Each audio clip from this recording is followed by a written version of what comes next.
सविता नवनाथ सुरवसे, राहणार तांदळवाडी.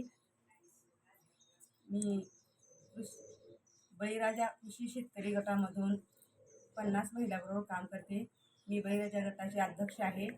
माझ्या तांदळवाडी गावामध्ये 2 गट आहेत, एक सिद्धेश्वर आणि बळीराजा. 100 महिला शेतकरी महिला या जोडलेल्या आहेत. तर मी प्रथम 10 किलो लिंबाचा पाला व 10 लिटर गोमूत्र घालून याचे उकळ्या घेतले. उकळून हे पूर्ण 5 लिटर 10 लिटर गोमूत्र 5 लिटर होईपर्यंत त्याच्या उकळ्या मारून घेतले.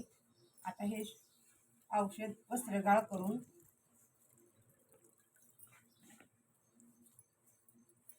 याचा कलर असा येतो. आता हे औषध 3 मिली औषध व 1 लिटर पाणी याप्रमाणे फवारणी करून घ्यायची आहे. मावा, तुडतुडे, फुलकिडे सर्व काही किडीसाठी हे फार महत्त्वाचं आहे. भाजीपाल्या, फळभाजे यांना पण हे औषध मारता येतं. आपल्या औषधाचा खर्च पण कमी होतो आणि आपलं आहारामध्ये पण सेंद्रिय पद्धतीचं हे होतं. म्हणून मी हे औषध तयार केले.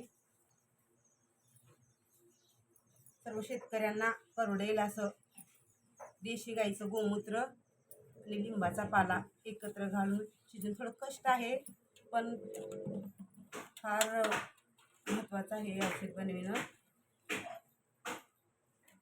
आपल्या शरीरासाठी पण खूप चांगलं आहे. याच्यामुळं अटॅक किंवा नवीन निघालेला कॅन्सर रोग याच्यापासून मुक्ती मिळेल. धन्यवाद.